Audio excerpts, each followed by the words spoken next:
I am so delighted, and pardon the delay since it's a talk in the Indian setting. We are used to it, I hope. And so I don't carry enough. I'm sorry. So this is a Ambedkar lecture series. It's sponsored, co-sponsored, organized by Boston Study Group, a group based here in Boston area, largely New England area. We are extremely delighted and honored to have Professor Deepak Malghan with us. Now, if you all know about Professor Deepak Malghan, he's on fire right now. Fire in the sense of in the spirits as well as in his action. Not so much sure on fire as much as under fire. So. For the later part is his struggle, and I think we really need to pay attention to the kind of work he's doing in India's elite institutions, the IIMs, and I think it's credit to his activism that he initiated. Yes, that he initiated with his colleague Siddharth Joshi. And today we see a huge momentum being gathered in India when it comes to representation and diversity in India's elite institution.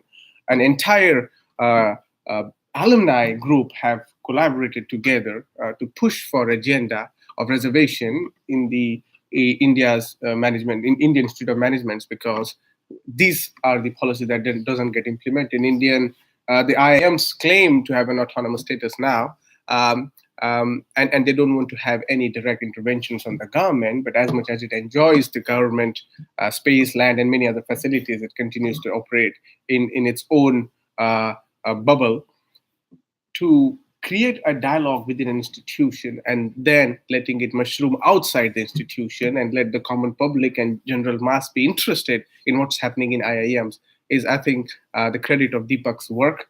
It has been spanning for about 3 years now. We have been working through that. So I'm personally very excited, Deepak, that you have chosen to inaugurate our Ambedkar Lecture Series 2019.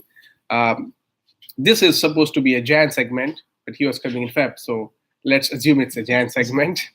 A little bit about Deepak. He's a theoretical ecological economist with primary interest in the general theory of scale.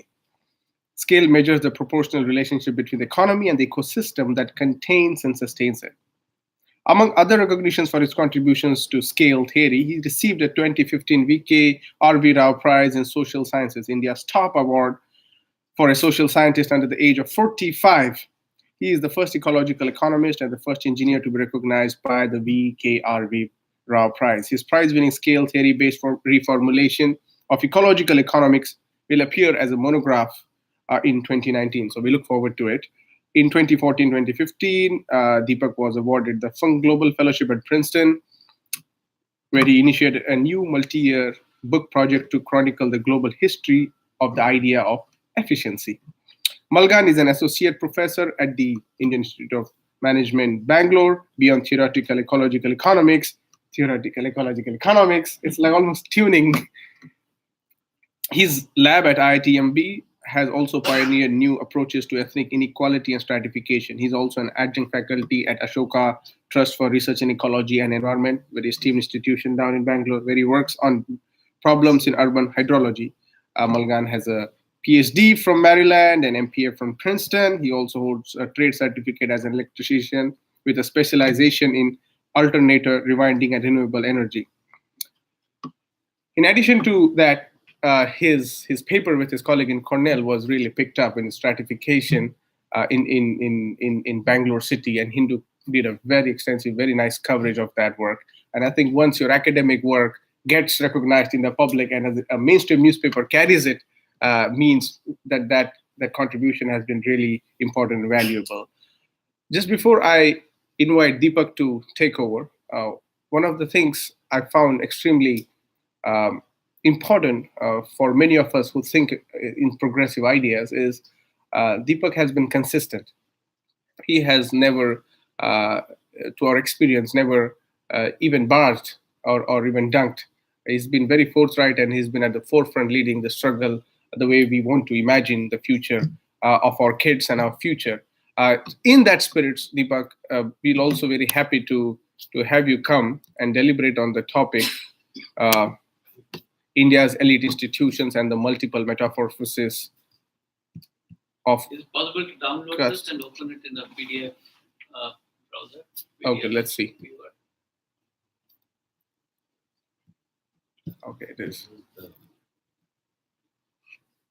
Wonderful. Over to you, Deepak. Thank you, Suraj. Thank you so much. Okay. Thanks, Suraj, for that very, very generous introduction. Thanks to all of you for coming and with your patience with all sorts of coordination problems here. So thank you very much. I've been in Boston for less than 24 hours. So at the end of the talk, you can tell me if I have, if I'm jet lagged, made sense, any of that. Okay. A little bit of an autobiographical account to just set it up. I think I should begin with proper footnotes here. I'm an unlicensed social scientist. I've been dabbling with social sciences for little over 4 years now. My training is in chemical engineering. I'm a chemical engineer by training, so that's my sort of home discipline. So I hope you will take that into account when we go over the motions here. The other footnote is I really came to this via my work in ecological economics. And I've been interested in questions of segregation because I see segregation as a necessary condition for any kind of contamination. Right? I mean, if you went and looked at the underbelly of any city or even larger aggregations, we are able to mess up the environment because the mess happens where we don't live, right? I mean, it's always the other that is affected, right? So, I mean, that was sort of my original interest in these sorts of questions. Before I begin, I must set the narrative right. I mean, I don't think Suraj quite gave you the honest genealogy. I mean, he gave you the politically correct genealogy. So I'll try and set that right. So it's the other way around. We've been able to do this thanks to the Global Alumni Group. There's a really enlightened IIT IIM alumni group that's global, about a couple of hundred people, including active, passive, everybody put together, who've been really at the forefront, questioning the legitimacy of India's elite public institutions when it comes to questions of representation, diversity, inclusion, so on and so forth. I particularly want to single out Anil Wagde, who has who's really stuck it out. I mean, as we speak, Anil has a writ petition in IIM against IIM Ahmedabad in the Ahmedabad High Court, which is really at the center of a lot of what we are doing. I mean, everything else really is a side act, right? And none of this would have been possible but for my former student, now collaborator, friend, guide, conscience keeper, Siddharth Joshi. It's really his work. He started doing this while he was still a graduate student at to defend his dissertation proposal. I mean, I was already a tenured faculty member, so I could get into trouble with institutions. But Siddharth was a student. He is really stuck it out. I mean, all the data that you're going to see comes from what now, RTI number, right to information request number 400 and something and counting. So Siddharth has really slogged it out to put this data together. I must also recognize my former colleague at IIM Bangalore, who in the 1980s and 1990s really for the first time put this question in the discourse, if you will. Right? I mean, until Meera sort of started asking these questions. I don't think any public institution ever bothered to actually even pause and look at questions of this sort. I was also, I'm going to sort of use this as a segue into asking a question that has bugged me for quite a bit. And then Suraj talked about our work on segregation. That is joint work with Naveen Bharati and Andali Rahman. What we've done is we have just completed enumeration and coding of really the first census scale caste enumeration in independent India. Right? So we've just completed enumeration coding of about 60 million people in Karnataka. Right? So we have very detailed Jati data for 60 million people in Karnataka, and that's sort of the basis for the larger ethnic inequality project that's being run out of my lab at IIM Bangalore. So I will get into that as well, because I'm basically going to make an argument that spatial segregation, residential segregation, is a key driver of what I'd like to call cognitive segregation. Right? I mean, I'm basically going to argue that we tolerate outcomes that I'll show you might as well have been produced by apartheid regimes because we absolutely have no idea about who the other is, right? And when we've created segregated societies, and then segregation hasn't gone away with urbanization. Right? One of the great promises of one of the great normative promises of Indian urbanization, and going back all the way to the writings of Dr. Ambedkar, was that urbanization would be an escape from India's caste society. And unfortunately, empirical data simply does not support that thesis. Right? And then that leaves us in a quandary. Right? I mean, if urbanization is not going to solve the classical segregation problem, then what else? Right? Okay, with that preface, let me get started and sort of, I mean, everything I'm going to do this evening, I'll try and not do an academic talk. Right? I mean, especially coming after a week when I've literally been under fire for attempting to use the C word on Indian campuses. I mean, because caste is dead, and you don't see caste. You are not supposed to see caste on elite Indian public university campuses. But caste is still alive. Right. I have just been, and to put it quite mildly, been excommunicated from IMB. Right. So, and I mean, I think it's almost that. And let me begin with a personal story. The problem is hard because you see caste not only in its classical manifestations. That's actually still alive in many of our elite public institutions, but you also see caste that has transformed itself into newer forms. I hope to be able to shed light on some of them. Right, and let me begin with a autobiographical account.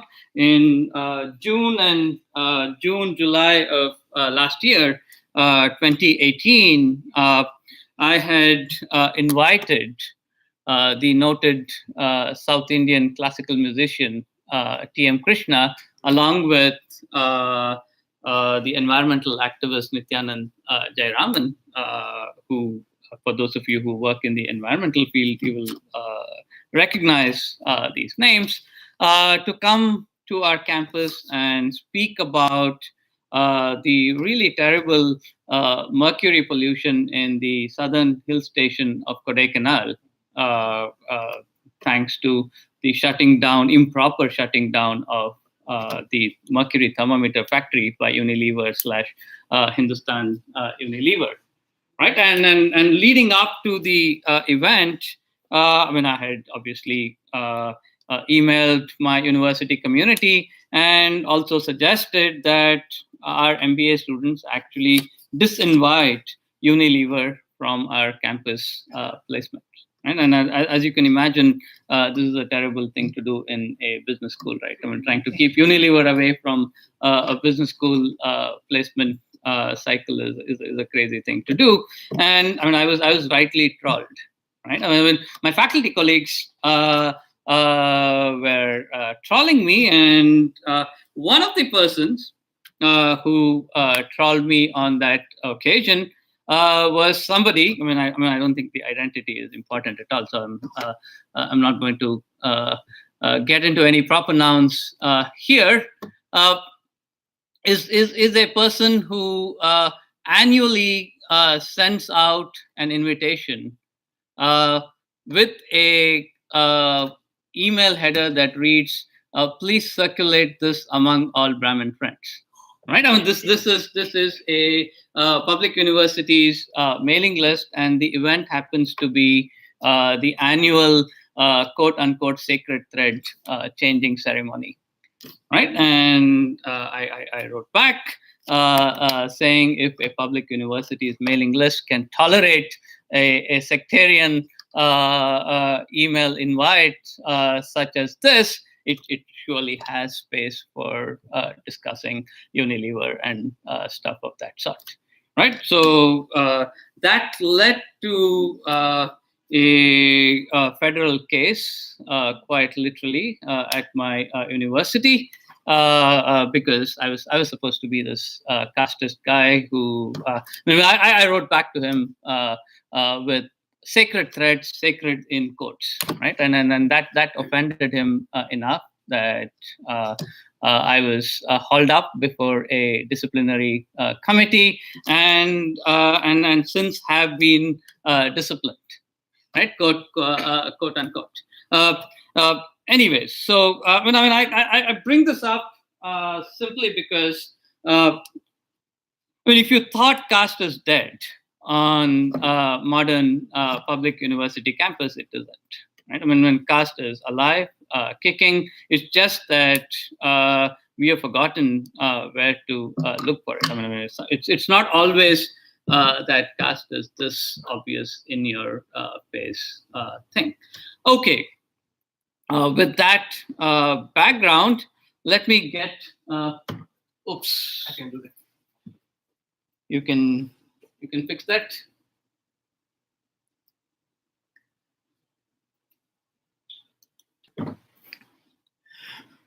This is better. Okay. All right. So what this table shows is the faculty social group composition across 642 faculty members in the 13 IIMs with permanent faculty members. For those of you who are not familiar with the Indian public education system, the Indian Institutes of Management are a set of publicly funded management institutions that churn out. Relative to the Indian higher education sector, this is a very tiny sliver. But these institutions are norm makers, right? The reason why one ought to be interested in what happens within this very, very tiny sliver of India's elite public education system is that these institutions are norm makers. So what happens in IIMs today sort of diffuses across the Indian higher education system. All right, so as of 2018, October 2018, there were 642 faculty members, tenure track faculty members across these IIMs. And there were exactly 5 faculty members from SC and ST social groups. Right, and even if you split the census residual others into, let's say, OBC and others, there were about 15 or 17 OBC faculty members. So what that means is about 96% of faculty members at Indian Institutes of Management are drawn from less than 8% of India. Right. So, I think I want us to reflect on this number for a moment. So, about 96% of faculty members drawn from less than 6 to 7% of India's social spectrum. Right. And this is not a problem that has any parallels. Right? I mean, the example that I often use is University of Cape Town in 1998 was doing better than IIMs of 2018. Right? So, I mean, this is not a minority representation problem that we have. Right? I mean, that's a hard enough problem. What we have here is a majority exclusion problem. Right, so you basically have 6% of India. That's IIMs are just an example. When you could do this for high courts, supreme courts, other elite institutions. You name it. The story isn't very different at all. My own sort of favorite example in this genre is comparing the two chambers of the Indian Parliament. The lower house, Lok Sabha, of course, has representatives from various groups, thanks to how Lok Sabha seats are reserved in India. But that's not the case at all with Rajya Sabha, or the upper house of the Parliament. Right? When, for example, from the state of Karnataka, in the last 70 years, we've seen, I think, 2 or 3 Dalit MPs in the Rajya Sabha. Right? So Rajya Sabha is just as skewed as any of these elite institutions. Right? And then these things actually do matter. Right? I mean, if you start scratching at the surface of the various legislations that are enacted by the Indian Parliament, you begin to realize that this lack of representation might actually have very direct material consequences, right? When beyond everything else that one might be interested in. So what we've attempted to do, and I'll spare you the gory details, and I'll also not turn this into an overtly academic sort of talk. I mean, there are several scholars who've written about how we got here and why we got here. I'll quickly dispense with, at least in the case of IIMs, sort of the more proximate errors of omission and errors of commission stories. Right? And there are many, and these are telling. Right? I mean, and some of these details are useful because that will help us understand how caste manifests itself in current modern day Indian elite institutions, as well as help us reflect on how caste has actually transformed itself from the sort of classical version of what caste hierarchy looks like. Right.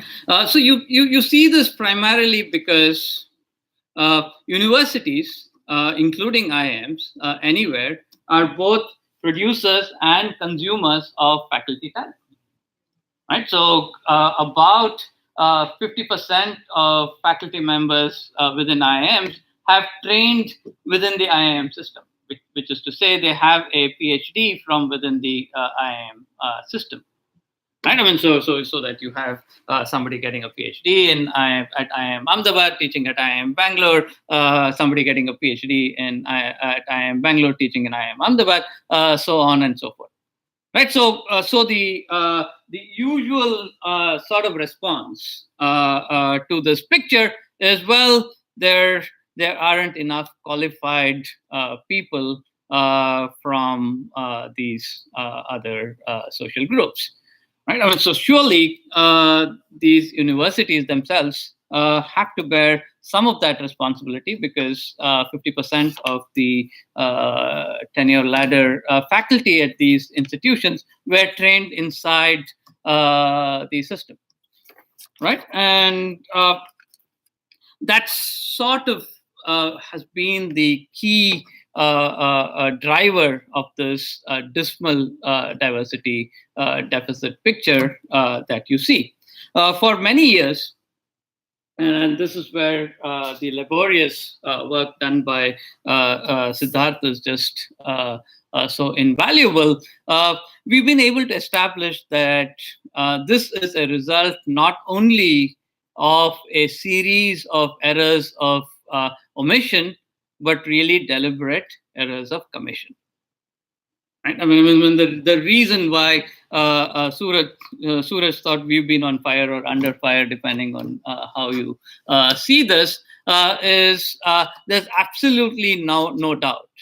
Public record establishes that, and this is a story that I can actually repeat ad nauseum. I mean, this is more or less the case at Indian Institutes of Technology, other elite institutions, so on and so forth. At IIMs, this is really an order of magnitude different from even the other elite institutions within India.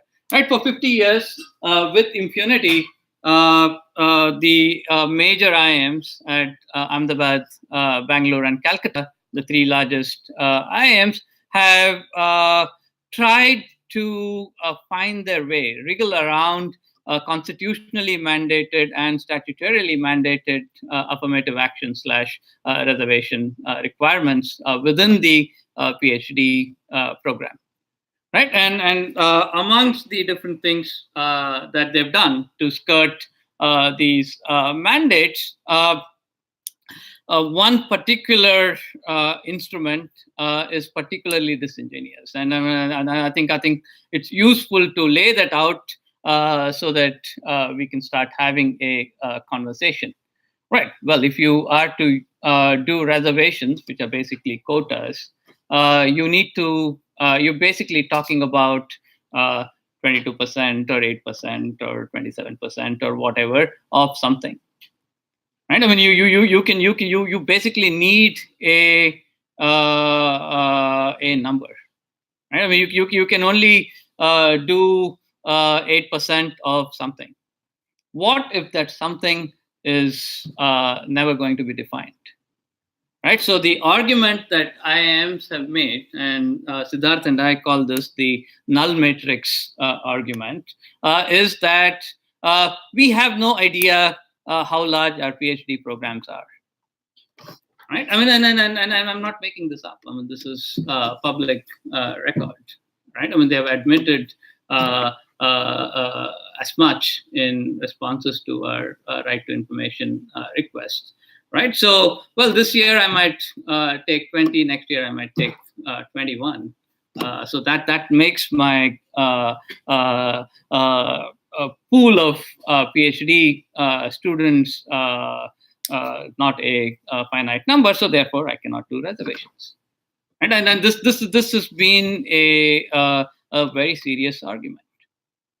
Right. And apparently, getting a PhD in something like marketing or whatever else, for the life of me, I've not been able to figure out why something like marketing might be an intellectual endeavor. But that's a different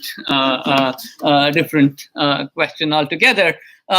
Is apparently so super specialized that norms that might apply to condensed matter physics do not apply to a marketing PhD, right? So I mean, in a sense, one can obviously go on and on, but the real question to ask here is, I mean, how do we start making sense of this apartheid era outcome? Right. I think it's important to call this out for what it is.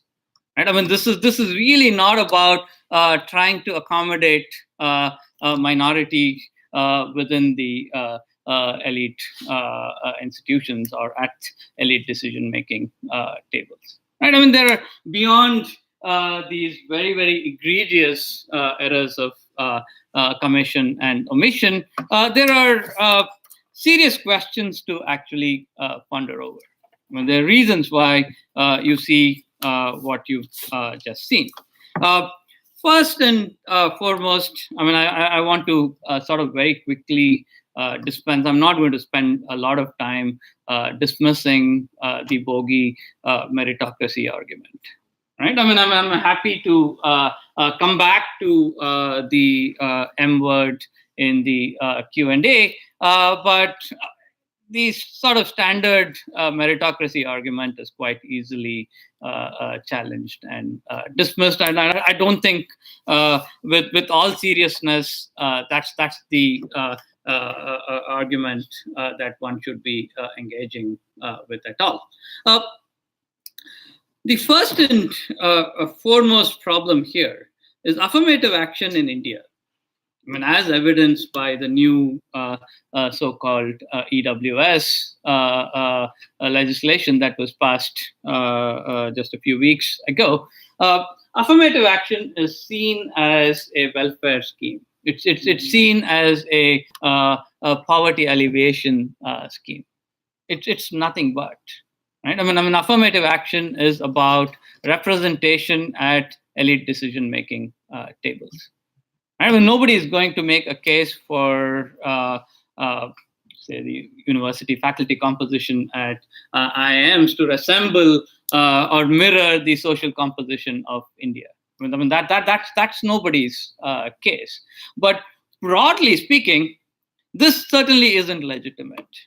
Right? I mean, if 96% of faculty members are drawn from 6% of Indian social spectrum, there's obviously a legitimacy crisis, right? So one of the reasons this argument keeps coming up, right? When the argument that affirmative action / reservation is about poverty alleviation and it's a welfare scheme, so on and so forth, is simply because we are not serious about representation. Right? I mean, it's a easy way around. I mean, you basically making this argument, and it's a wholly sort of an argument that is not legitimate. And people making this argument actually know as much, certainly in the last decade or so, that this is not so much a serious argument. At the other end of the spectrum, the global and Indian struggle around public universities is only too well known. Right? I mean, that's a problem. I mean, one of the problems underlying these numbers is that IIMs don't necessarily always look at themselves as public institutions. Right? I mean, and public universities are in crisis everywhere. Right? And that's true as much in India as elsewhere. Those are large structural problems. I'm happy to discuss those as well. But one that I want to specifically focus on, and this is an argument that needs to be taken with some seriousness, is the sort of triumph of constructivism within social sciences. Right? And make no mistake, I mean, caste is a constructed category. Right? I mean, and when I'm doing this, or when I'm talking about caste in a room full of economists, I really have a hard time telling the economists that caste is not temperature or pressure, or it's not an entirely exogenous variable. Right? I mean, when caste is politically constructed, it is socially constructed, administratively constructed, so on and so forth. But one of the consequences of the triumph of constructivism within social sciences is hyper-constructivism.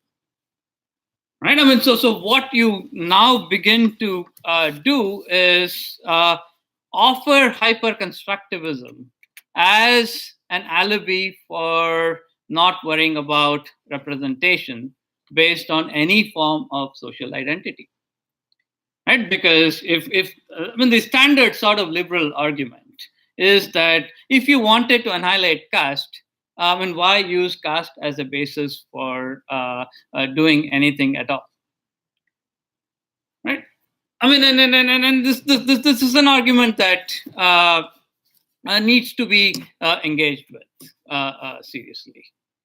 Right? I mean, one needs to keep in mind that constructivism is at best an epistemic strategy, or even an empirical strategy. Right? I mean, it is not a statement about the ontological reality of what caste is. Right? I mean, one needs to be very clear on what is merely an epistemic strategy and what is the ontological reality around caste. Right? And this is a confusion that takes some effort and will take some effort, and one needs to be engaged with. I mean, and here I actually sometimes have to battle my sort of best friends within this discourse, if you will, because people are sometimes unwilling to speak across this constructivism divide. I mean, this conversation is essential to making progress on any of these sorts of questions. All right. So in order to be able to then have these conversations, it's also important to recognize that caste in elite institutions is not your classical textbook description of how caste operates in village caste society, right? And the question is, what have been the transformation, right? And I use the Metamorphoses framework somewhat advisedly. Yeah, sure. Yeah, feel free to interrupt. Yeah. I don't want to bring you back to where you already left. But can you please engage in that question, which you kind of mentioned but avoided? About why the basic liberal argument for why we shouldn't not then use caste as an identity category? I'll do that throughout the that's an important question, and I'll do that throughout the talk as well as in Q&A. Right? I mean, indeed, that's one of the questions that I'd like to engage with the audience as well. Right? But in order to be able to do that, I want to sort of sketch out forms in which caste actually operates within elite institutions. Right? I mean, so that we're all on the same page in terms of actually looking at broadly the same beast. Right? I mean, one of the problems here is that we might actually be looking at very, very different things. All right. So if you didn't want to go back to ancient Rome, we can use this one instance. right? So this is a very good metaphor for how caste operates in elite Indian institutions, because you're simultaneously looking not only at a caterpillar, you even have a very primordial larval caste structures operating. I mean, I just started with an autobiographical narrative. And you have some very sophisticated, pretty-looking butterflies, but scratch the surface, and it's really about caste, right? So, in order to be able to engage with this question, you need to understand how these sorts of transformations have come about. The standard story, the argument, a very good one, a good argument, pioneered by the Indian sociologist Satish Deshpande, and developed further by people like Ajanta Subramanian here, is that it's a very Baudusian story, right? I mean, when caste is seen as a form of capital, right? I mean, so you don't see caste as caste. If you wanted to look for caste, you need to look at other forms of capital, right? I mean, caste has been converted into things like a Harvard diploma, for example, right? I mean, so that's one way to make sense of how caste is transformed itself, right? And speaking of Harvard diploma, one of the things that really angered my colleagues. I mean, IIM Bangalore is somewhat different from other IIMs. I think a vast majority of the faculty members there have had their doctoral training in North American universities. I'll not get into. It's about geography. Bangalore being Bangalore, it attracts a certain kind of faculty pool. So I made this argument about why each one of us has actually been a beneficiary of affirmative action, right? I can certainly speak for myself. I went to Princeton because. Well, I might have had great GRE scores and stuff of that sort, but and I was the diversity candidate, right? I mean, make no mistake there, right? So that obviously didn't go down too well. So with that aside, I mean, let me get back to the main discussion here. I want to sort of modify this Baudusian capital transmutation story a little bit, and then I want to bring my own. I don't quite study caste as capital, but I spend a lot of time worrying about capital in general, physical capital. Natural capital, so on and so forth. You need to dissect what this capital beast is, right? You can look at capital as a stock, right? Or you can look at capital as a fund, right? And there's a crucial difference between a stock and a fund. And let me give you a very simple illustration. Consider the automobile that you drive, the car that you drive. It's a stock of steel, aluminum, plastic, so on and so forth. But it is also a fund of transportation services, right? I mean, what the car does is it helps you move from one place to another, right? It's both a stock and a fund, right? Similarly, right? If you focused only on the stock part of the capital, you might even conclude that caste has entirely disappeared. I mean, you don't see caste operating in these elite institutions, so on and so forth. But it can take on new forms. Right? I mean, a car can take you from place A to B. So can a bus, and so can so many other means of transport. Right? So you want to be looking for then means of transport, which is a fund. Right? And caste as a fund has undergone major transformations. Right? I mean, it does not operate in the way you would imagine classical caste to operate, though that also continues to exist side by side.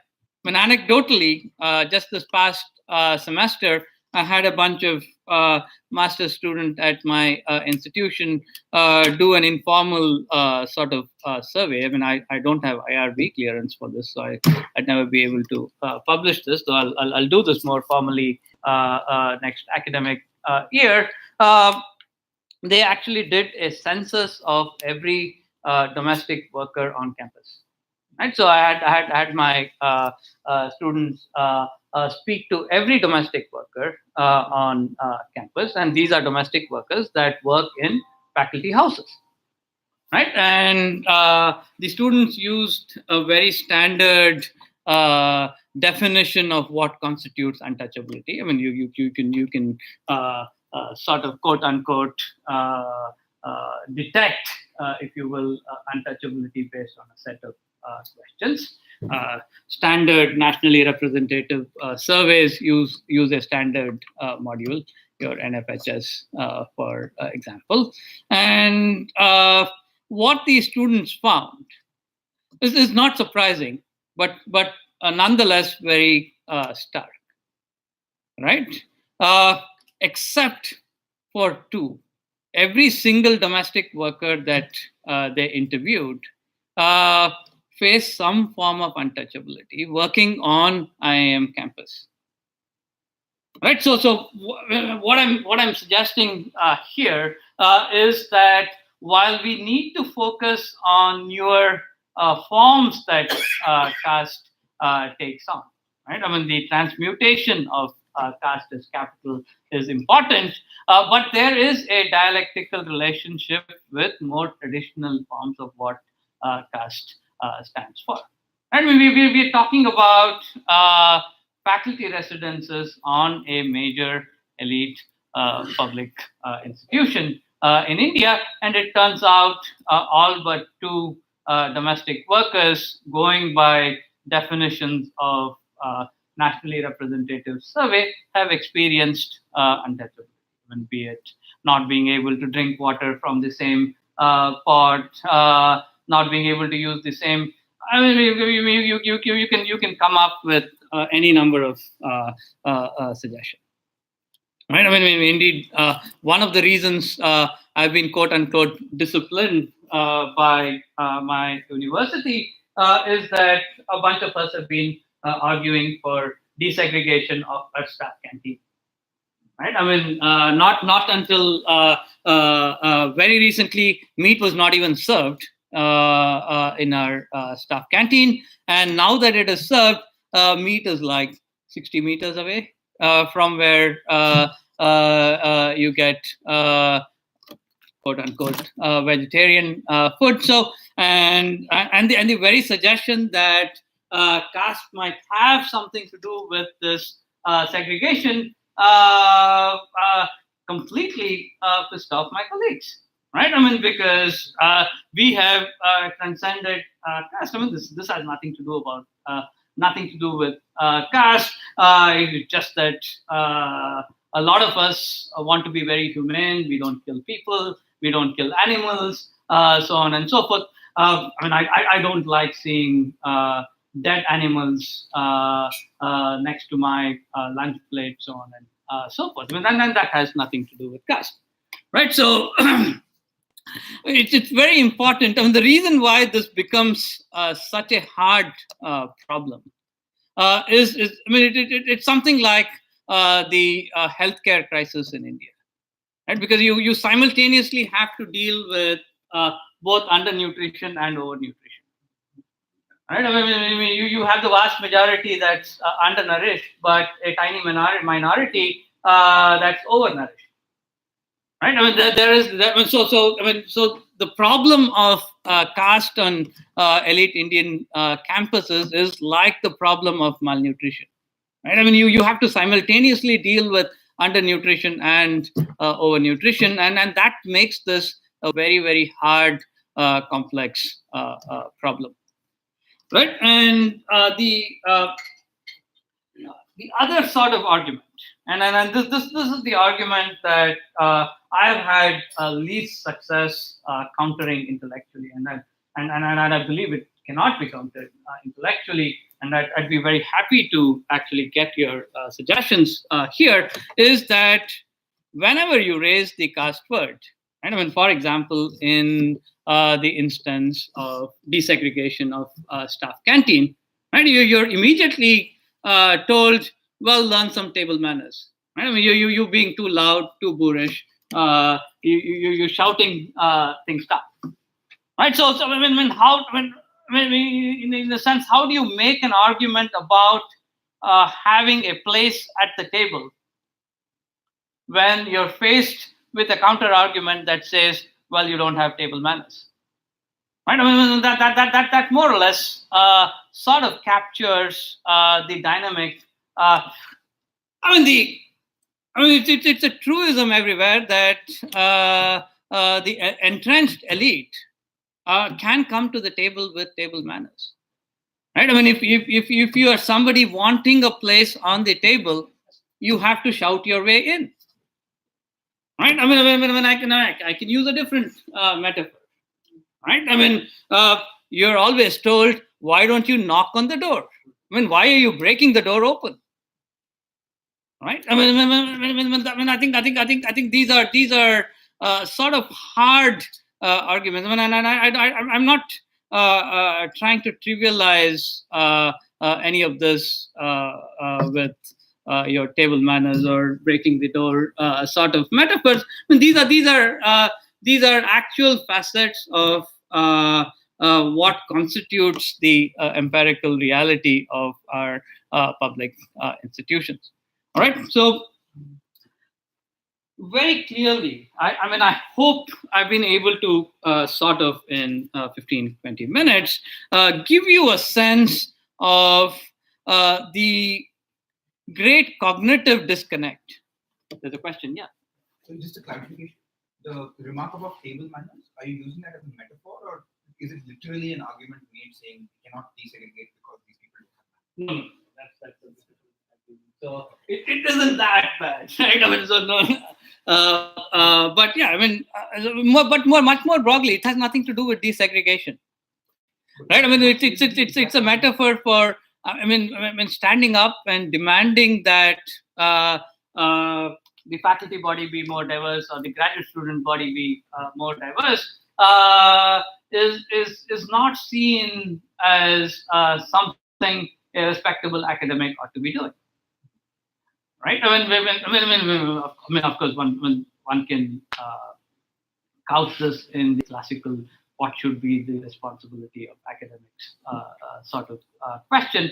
But in this particular instance, it's not just within IIM. People who have raised this question in any instance, be it major central universities, be it IITs, the sort of stock response is you're just too loud. Right? This is polite society. We don't use the C word here. Right? And that's what I meant by table manners. Right? Yeah.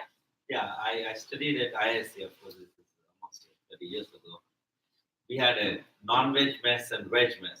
Yeah, sure. When I studied in Usmania, we didn't have that. 2018 is not very different. No, I know. I'm thinking, I think nothing would have changed. I haven't been there, but I was like, when I first entered the campus, I was very, starting, apply them to different methods.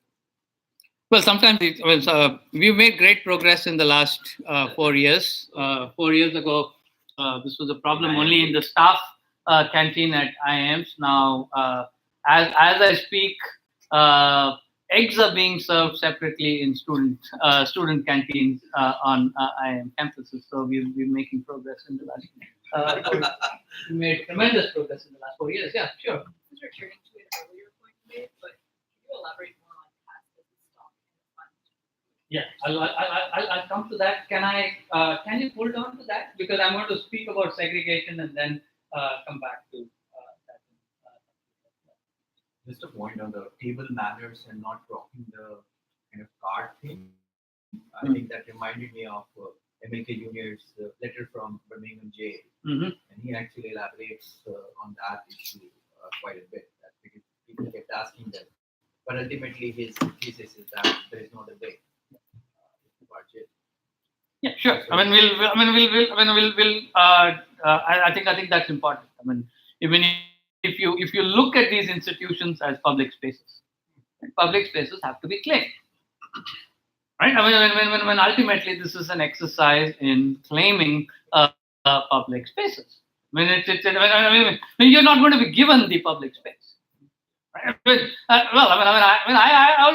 already own the space. Why am I going to give it to you?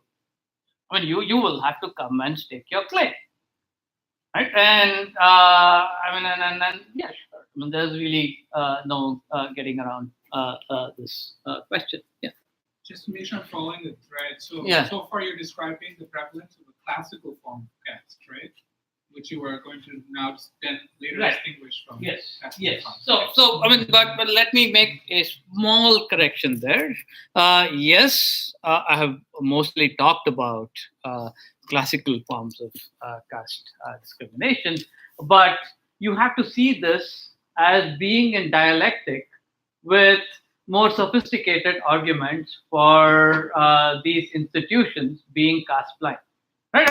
When here is a paradox, right? Because despite everything that I've described, right? When segregated canteens, I think what 27 out of 29 domestic workers on a major Indian university campus having experienced some form of untouchability. All of this, sort of by a very wide margin, the majority, and I'd say it's an opinion because it's not quite a studied opinion even, is that we are caste blind, right? There is nothing like caste within our precincts, and that's the paradox that needs to be grappled with some seriousness, right? I mean, in a sense, none of this should come as a surprise, right? I mean, segregated canteens, possible untouchability practices within faculty homes, and none of this should come as any surprise. All of this is important because you have to juxtapose this with the claim that institutionally, caste is simply being banished from these campuses, right?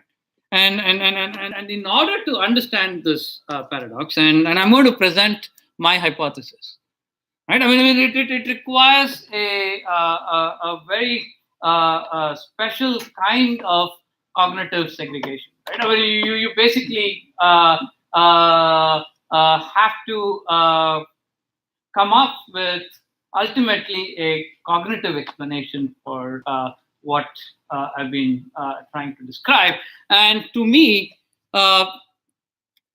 cognitive segregation partly is bred because all Indians are growing up in very, very segregated spaces.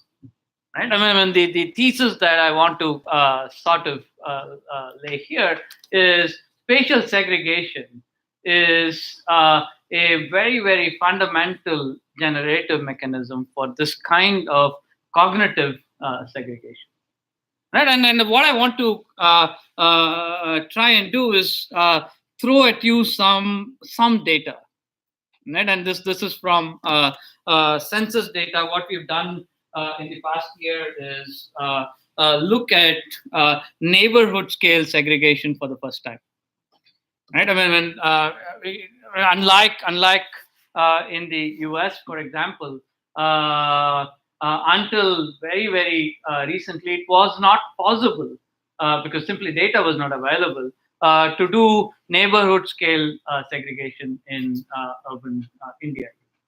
And I mean, you basically considered very large aggregations, what are called wards. Right? I mean, wards can be as big as 80, 90,000 people, sometimes even 200,000 people. So you basically talking about small cities even. But once you zoom into the neighborhood scale, because that's the lived reality. Right? I mean, you want to look at what's happening around where you go. Right? So people have anecdotally written about Dalit ghettos, Muslim ghettos, and so on and so forth. But ghettoization of Dalits or Muslims is also ghettoization of elite communities, right? I mean, when every social group in India is actually ghettoized, right? When ghettoization of space is a primary driver, I'd like to claim, of ghettoization of mind. Right? And ghettoization of mind is necessary to even to begin to make sense of the stuff that happens on Indian university campuses. Right? Okay. So I mean, this is a very old problem. Right? I mean, one of the sort of normative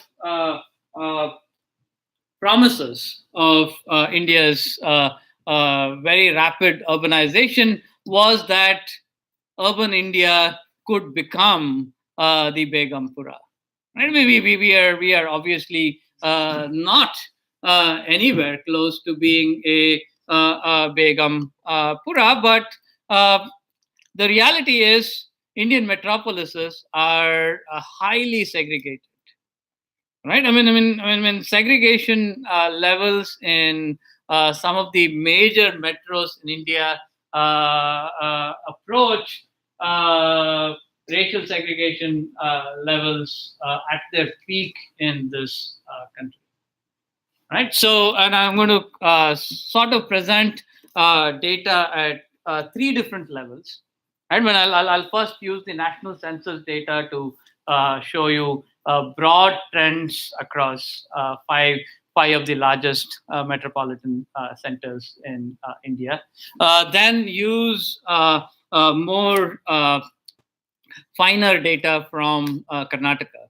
This is the work that I've been involved with in the last 3 or 4 years to look at how the segregation operates at not only these aggregate caste categories. You're not only talking about boundaries between Dalits and non-Dalits, Muslims and non-Muslims, etc., but actually operates at the level of Jati. Right? I mean, our cities continue to be segregated along Jati lines. And Jatis are elementary caste categories, for those of you who don't understand what Jati is. In Karnataka, for example, there are 700 plus endogamous social groups. Right? So it's segregation at that level. And then finally, I'll present some pictures. Right? For the first time, and this is all thanks to my doctoral student Naveen Bharti, who is painstakingly sort of geocoded 17,000 plus polygons for Bangalore to sort of try and get a visual picture of what this segregation looks like. Because once you've seen the visual picture, you might just begin to make sense of some of the things we've been chatting about. So I'm going to skip over a lot of this data and get into, because I do want to keep some time. So we actually end at 8, right? We end at 8. Okay, so I think I think I can safely skip a lot of this data. This is not very clear. Can we have the lights down? So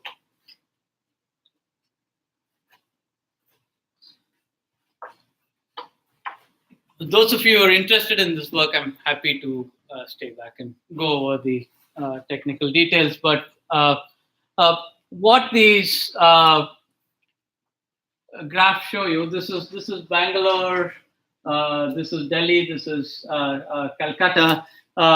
These are very simple Lorentz curves. The way to read that, take Calcutta for example, about 60% of the neighborhoods do not contain a single Dalit, right? And so on and so forth. I mean, so if you can do this at the neighborhood scale or the ward scale, I'm trying to show that neighborhood segregation is actually much more serious, right? I mean, we've been trying to do segregation at the ward level, but wards themselves are quite diverse, right? I mean, the census blocks or neighborhoods within the ward are more segregated than wards within a city, right? So neighborhood scale segregation is real. Let me very quickly then jump to. I'm not going to bore you with what these things are. I mean, let me give you. This is Bangalore. So if you look at what you have here are deciles of Dalit population in each neighborhood. So you can see both the neighborhood boundary as well as the thicker ward boundaries. Wards themselves are quite diverse, right? But within a ward, you have a Dalit ghetto, you would have a Muslim ghetto, you would have a upper caste ghetto, so on and so forth. Right. So basically, we are all growing up in very, very ghettoized spaces. I mean, our social networks, our social interactions simply do not transcend your immediate social group. Right, so this is Bangalore. The colored parts have less than 4% SC and ST combined, less than 10% SC or ST combined. Right, so I mean, so if you're growing up anywhere on these colored maps, very likely that you've never encountered a Dalit in your life. Right, growing up, you've never met a Dalit.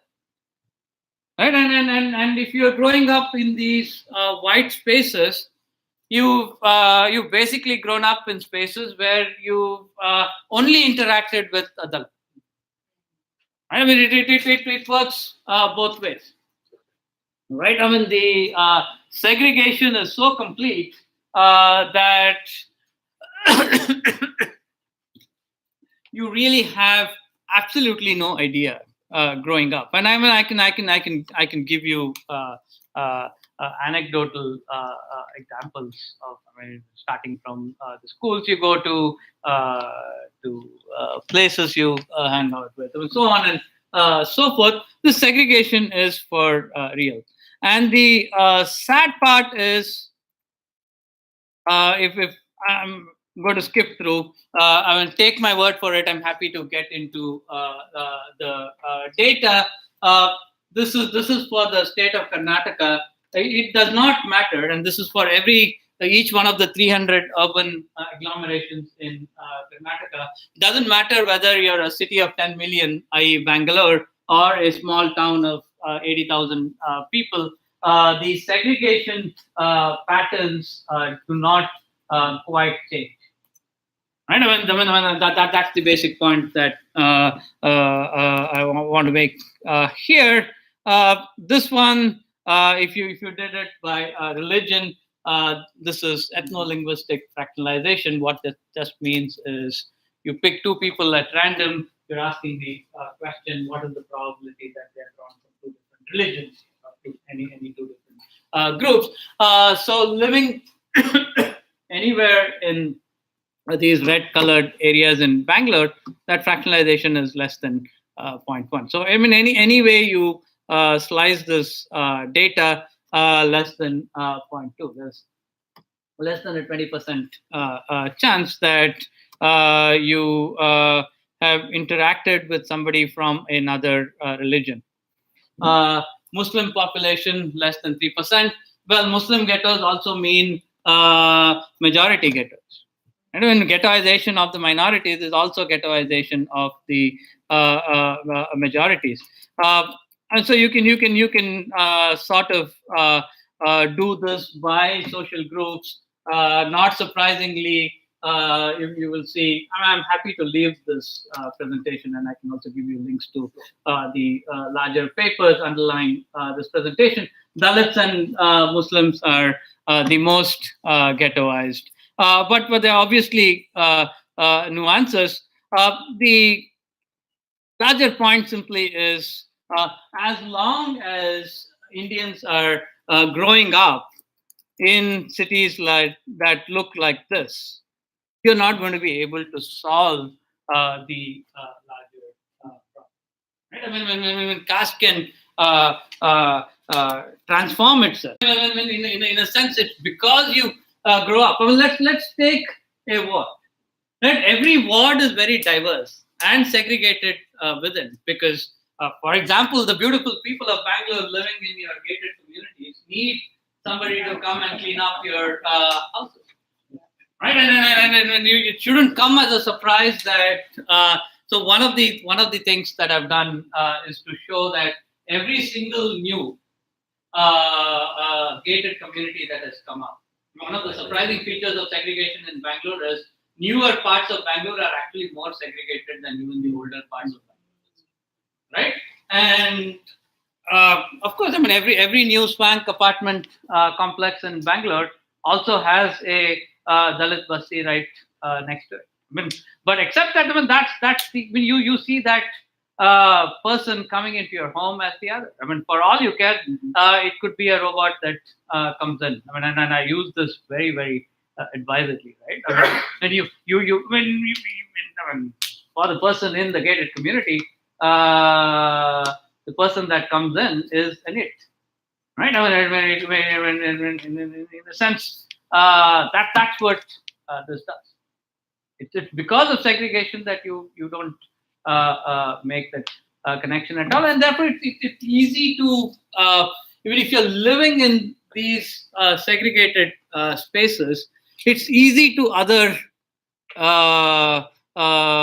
your quote unquote other your social interactions, because you don't stay in the same place at all, right?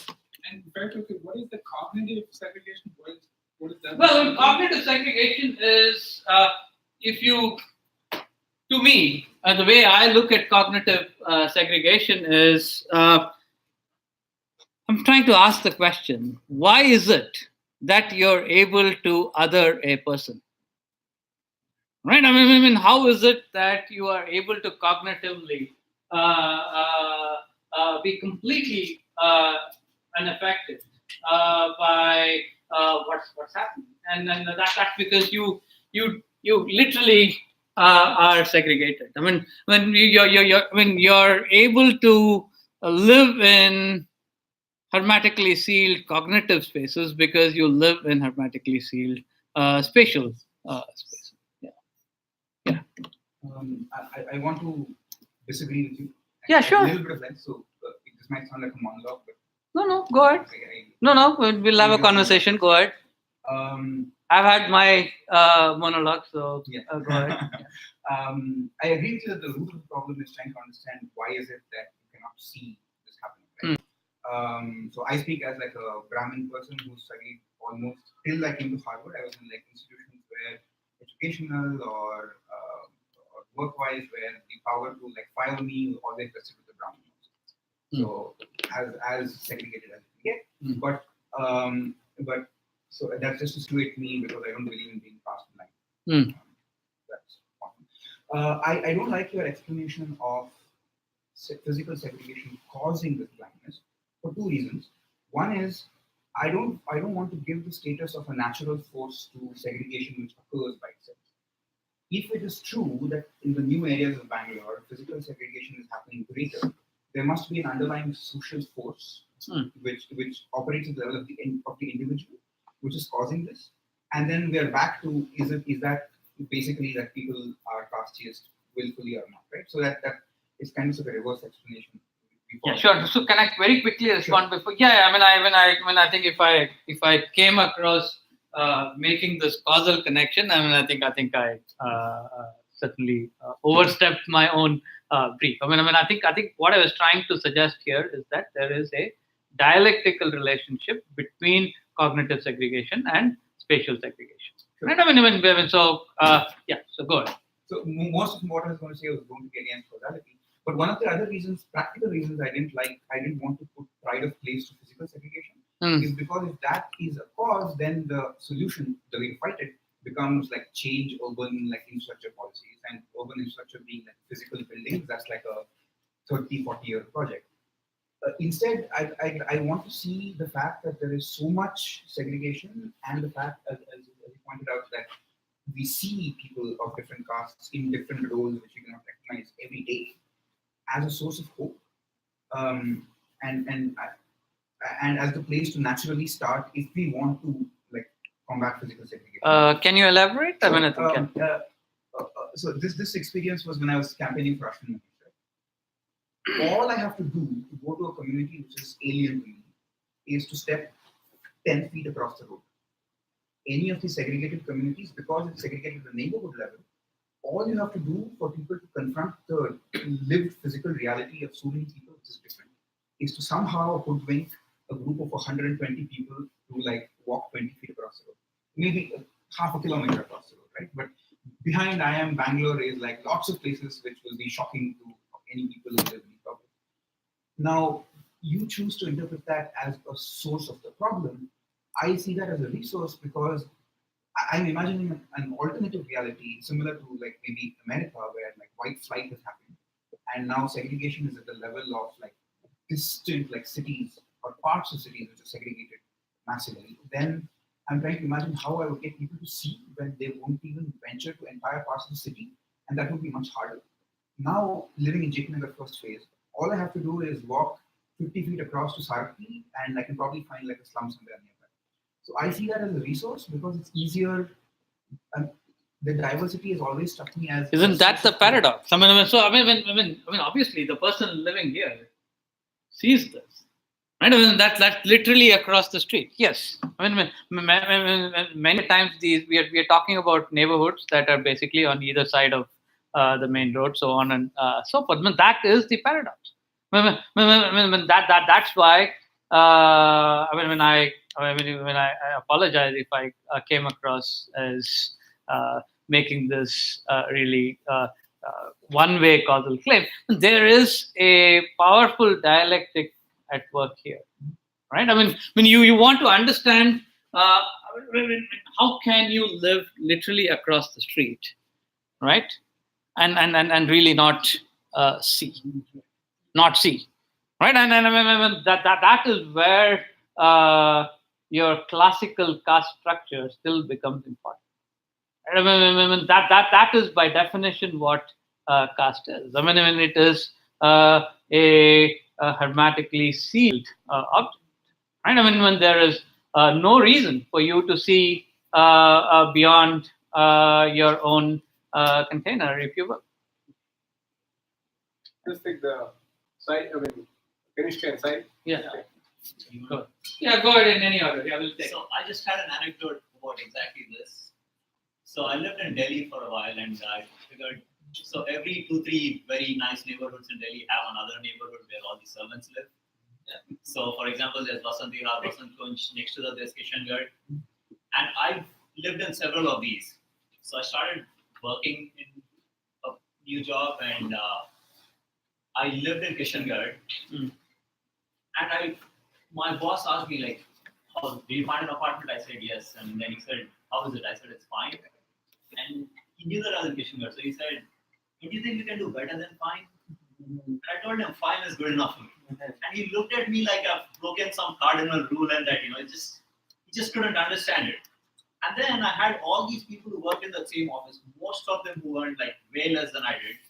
None of them would even step into this place. None of them ever mentioned caste, and I didn't think about it. A year later, the elections rolled around and the whole thing was colored in blue because of PSP flags. And then you realize that, oh, this is like a PSP neighborhood where a lot of Dalits live. Nobody talks about caste, but it's people say that, I don't want to live in that place because, the rent is low, but there's a lot of crime. Or they say that, there's something else, it's too dusty. But I find them living in far worse places and paying higher rents. So, yeah. No, I'll respond to your anecdote with another sort of pop sociology that only an unlicensed social scientist like me can indulge in. So there are lots of people who, a lot of undergraduates who apply to be a summer intern at IIM. Right? So about 3 years ago, I decided that, I used to get angry that my inbox was being spammed with all these internship requests. But 3 years ago, I decided to do something. Basically ask the student to send in a reference letter, right? From his or her undergraduate life. These are mostly kids who are studying at IITs or NIT. You would be, this is not even funny, you would be surprised at the number of faculty members at IITs and NITs in their letter of recommendation writing, this student comes from quote unquote good family. Right? So if you want The recommendation letter. what's a good family? Right? I'm continuing to collect this.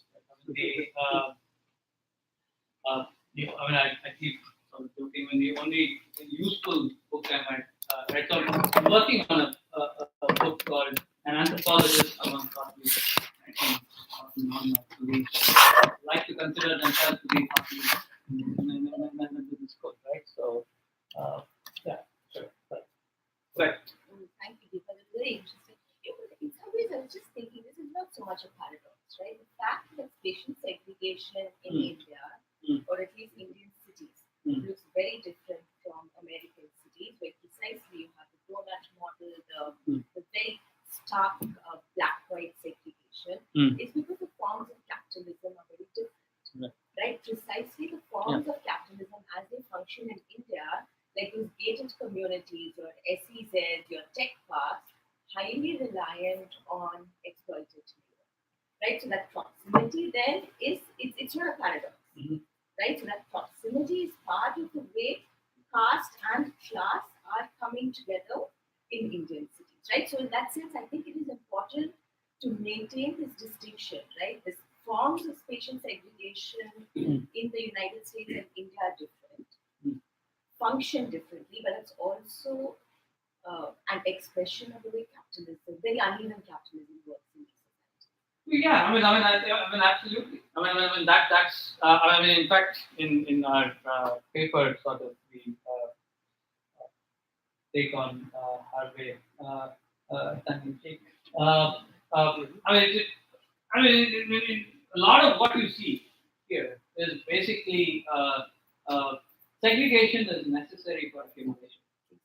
In the sense, segregation is even very. I think I started this conversation with a little autobiographical account, right? I came into this not so much because I was interested in accumulation by dispossession. That's fine.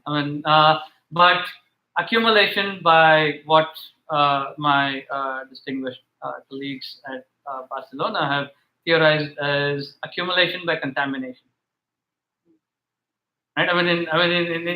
In a sense, if you, I didn't do it here in my urban hydrology work. If you juxtapose, let's say, groundwater quality map of Bangalore on top of this. Right? I mean, it's like a perfect fit. And I don't need to tell you which way the jigsaw puzzle fits. Yeah, sure. I mean, this is absolutely part of the accumulative structures that we are building in our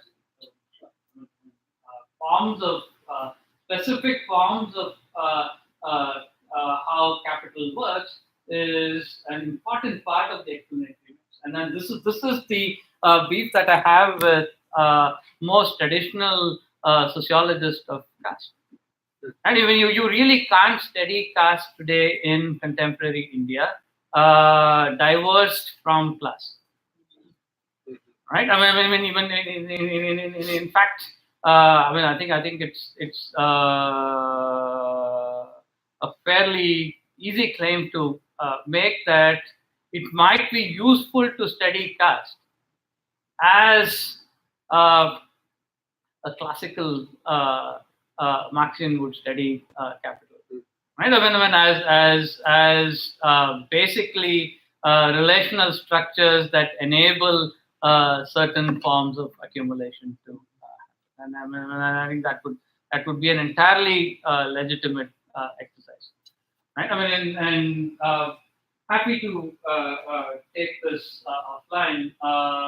We're doing precisely this at a very fine-grained level, at the level of jati in neighborhoods within Bangalore. Happy to chat with you. I'm especially interested in accumulation by contamination. In a sense, a lot of the accumulative process is not only about what you produce, but what you do with your waste, right? Because production is accompanied by waste. I mean, including in the most modern, so-called clean sectors of the economy. You know, all the computers have to be broken down in some place, right? And they just happen to be Deepak, neighborhoods. sorry, just we just take last round of questions. Let's club it together, and please introduce yourself. Actually, I had to say, so please go ahead. Do we have what? We have Venkat, 2, 3, Vishpa, any more? Okay, 3 questions. Arif, you want to ask? Okay. It's more of a So you're comment. taking all the questions together. Together. So Yeah, it's more of a classic example of segregation. I wonder. Yeah, I studied in Usmania University, 1848 Engineering College, and you know, it is such a perfect example of segregation in my class. I mean, this is so I never understood when I entered college at the age of 16, and I hardly understood, but coming out and looking at it, how stark it was. So we have, before Mandal itself, we had a BC, we used to call backward class reservation in Andhra Pradesh and like other southern states. So we had about 50% of total reservation, then BC, then SC, ST together. So we had a class of 60 in mechanical engineering. Half of them, it's like drawing a line, except one was all borders, reservation from a rural area, Telugu medium. And the second half is from Hyderabad, open category, English medium, convent educated. It's like draw a line, and we hardly had interaction throughout those 4 years. It is very bizarre, but a live institution. I mean, Usmania is a pretty reputed institution, at least the best school in the state at that time, United Andhra Pradesh. And it's a bizarre. I mean, think about it, where India is. These are the institutions that have to take forward the country. They have to be thought leaders. But this is more startling at the higher level. I went to IASC.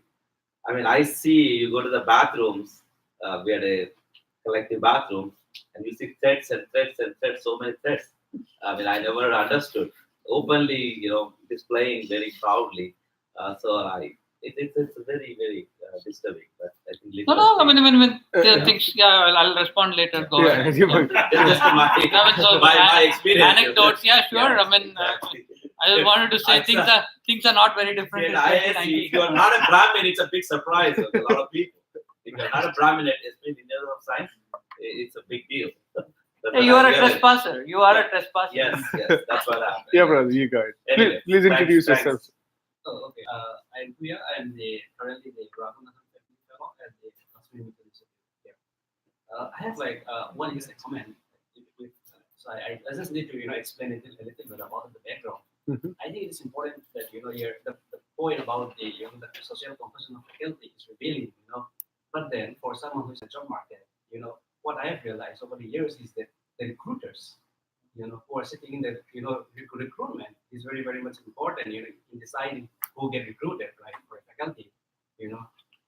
For example, I said for a job before coming to Harvard, and then I for sure know that it was the SC the SC faculty who supported me, my candidature, because I was asked that I am from Northeast India. I was asked, why is it that academics from Northeast India doesn't engage in debate? So my response was that it is because academics from Northeast India come from specific communities, So that was not liked by other faculties, but the particular faculty say that that is true, So I was convinced that because it was my response, in some sense that gave me that particular job, And so till today, if we go through another institution, so if I go back to India, I am to be recruited by the same, social classes of groups, right? Who have the privilege to decide who get the job, So I think that aspect is something that I'm very interested in, So the other point is, when it talks about social segregation in cities, this is more a question.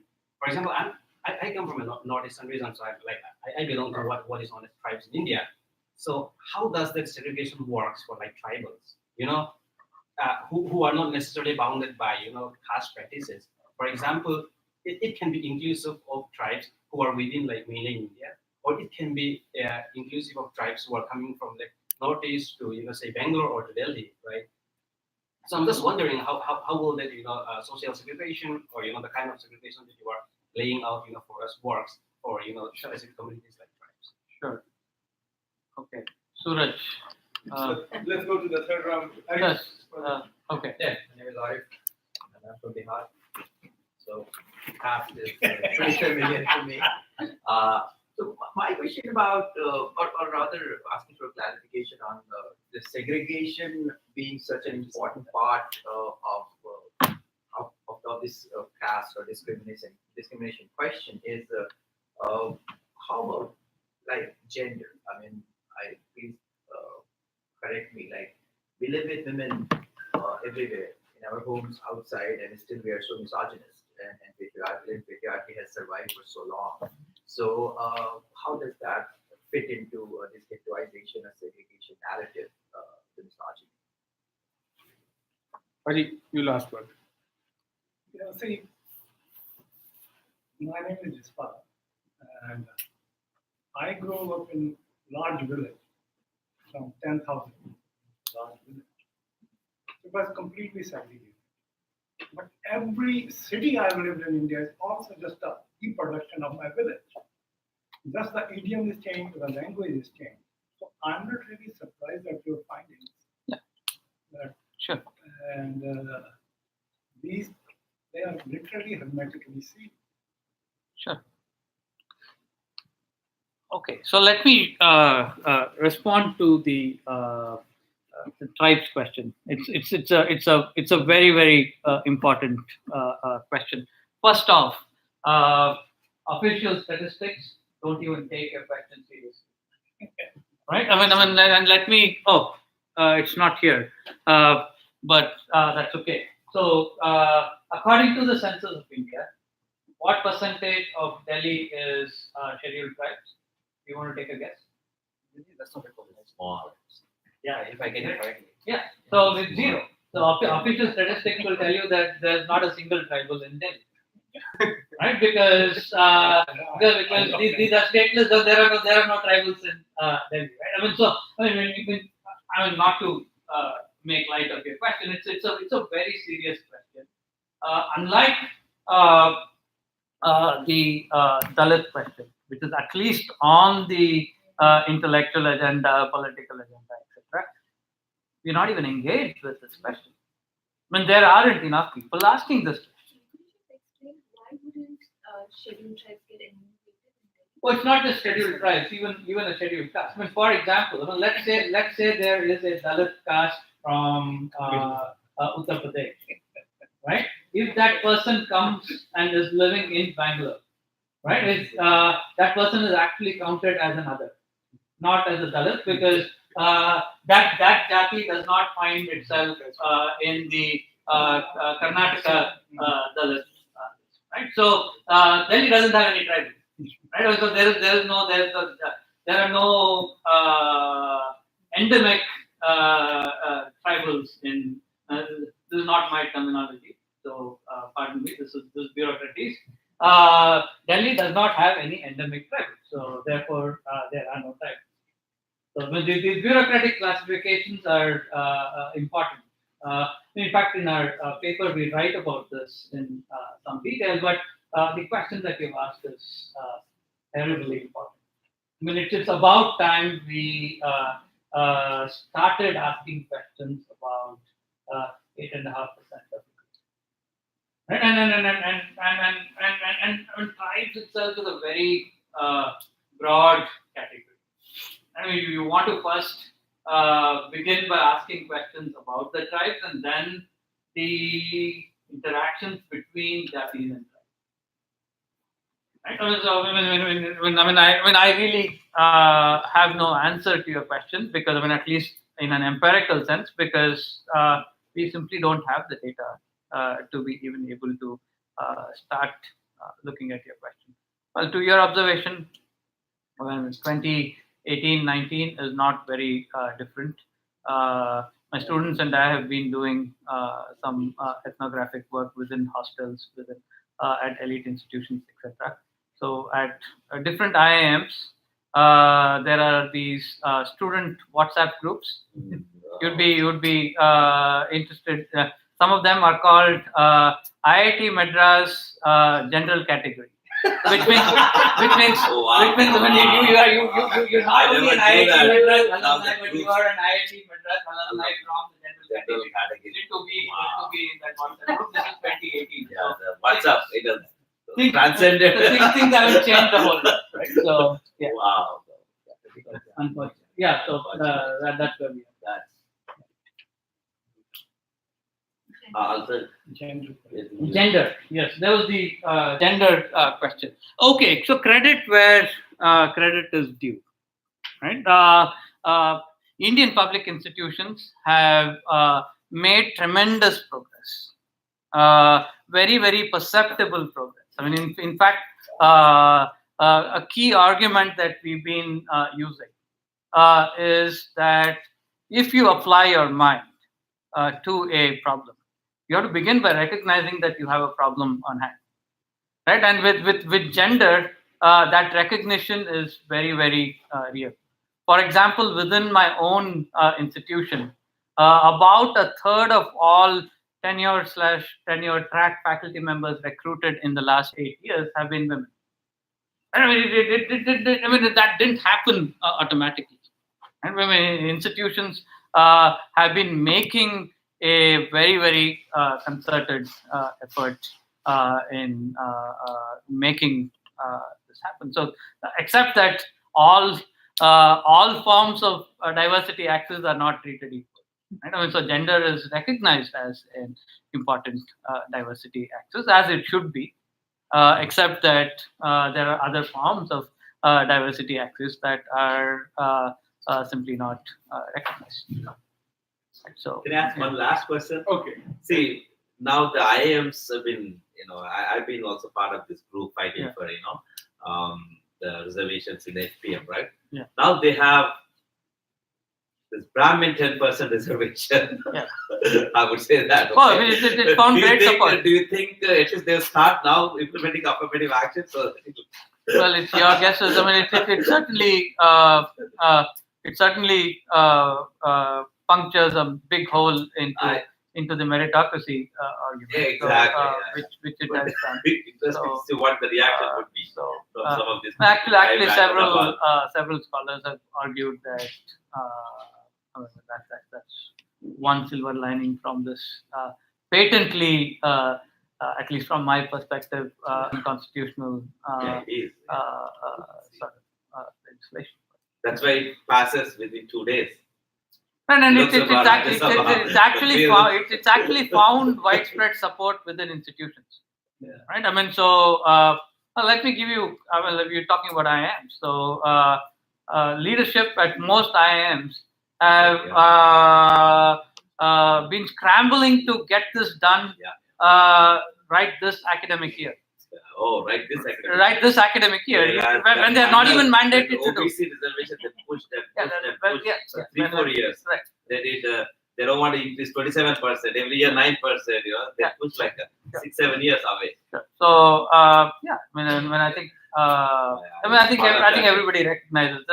I think the larger point that you're making is the following: has the new quote unquote constitutional amendment made caste visible? I think it actually has. It actually has, because the old meritocracy argument where caste was hidden, suddenly that falls flat, right? Yeah. So to that extent, yeah, sure. But in terms of what this means, I'd argue that it actually undermines the architecture of social justice in India. That's a different root talk cause they for want another to day. attack. Yeah. That's the root they want to attack. This was a very riveting talk. There's more questions, but of course it's apparent that when we talk about a sticky issue that really connects to us on a very personal level, as well as on a day-to-day basis, we get to get more interested, as well as have more defensive or offensive thoughts. Deepak, this was an excellent start to begin the ALS 2019, and we are very grateful for setting up the benchmark. I think this talk should happen across, especially since you're in the United States. I mean, Colombia immediately wrote to me that, hey, we would like to have Deepak to speak on this issue, because this issue is actually something that is going to explode many, myths, and especially from the horse's mouth when he's been in the institution for so long and also coming with this international perspective. And again, I appreciated the theoretical formation of cognitive segregation, because I think that is very, very paramount to the way we socialize caste as well as socialize segregation. In addition to that, Deepak, your struggle is very important, and we salute you. It's been very difficult for Deepak on a very personal as well as professional level. Being the lone star surrounded by and hounded by your own colleagues for the kind of work you do, and for the constitutional rights and also on the basic human rights you stand for, and you get called out and kind of misled on a very personal level. I think this has been a very vehement struggle for Deepak, and we stand in solidarity with you, Deepak. And this is very important that we declare this from the Harvard Kennedy School, as we stand here, and students and faculty as well as general public is here and activists are here. So friends and comrades, on this point, let us also emphasize that there is a lot that we need to collectively achieve, and one of the aims of the lecture series is to interrogate this question that doesn't necessarily get interrogated. And this is a space where you need to dissect and deepen the caste formulations. And I think one of the best experiments in this laboratory was done by Professor Deepak Malghan. We are having next lecture series on the 7th March. It's going to be on Jogendranath Mondal. Professor Dwayapayan Sain had authored a book, one of the authoritative biographies of Jogendranath Mondal, who was instrumental, who was the leader of Bengal, instrumental in pushing Ambedkar to the Constitution Assembly, let alone the paradox of Congress kind of sponsored event. So I think that book launch is going to be, or book discussion rather, is going to be here on the 7th March, most likely in the same hall. As we know, the semester has kicked in, and so there has been a lot of issues around management. So thank you so much for bearing with us because of all the logistical nightmare that we had, and we had 5 events going on. Final announcement. First of all, I would like to acknowledge before I proceed the Boston Study Group Board of Directors, Sanjay Bhagat, who is the president, and as well as Venkat Moraji, and as well as members. We have Pradeep as well as Kanishka for being in the audience. We have India conference coming next weekend. It's one of the benchmark events of South Asia or India related events at Harvard. So Boston Study Group is, for the first time, there are 2 panels directly engaging with caste. That has never happened before. And the topic is as it is the judiciary in India Brahminical? Question mark. does it offer justice? And we have extreme panel of Rohit Day, professor at Yale. We have Nitish Navsagri, ILS College Pune. We have Kiruba Munnaswamy, she is an advocate at Supreme Court, as well as we have Anurag Bhaskar, LLM student, as well as a columnist. The second is, can popular cinema break the caste barrier in India? And we have star panel, we have Pa Ranjit, director of Kala and Kabali coming. We also have Nagraj Manjule, the director of Sairat and Fentry coming down. We have former Miss Femina Earth, a Dalit herself, Niharika Singh. And of course, we have a Telugu filmmaker and producer who himself has stormed censor board, Bomak Murli. His movie Saranam Gachami talks about reservation and looks at the perspective of reservation affects or does not affect our current India. Thank you so much for being here. Have a good rest of the night. Bye.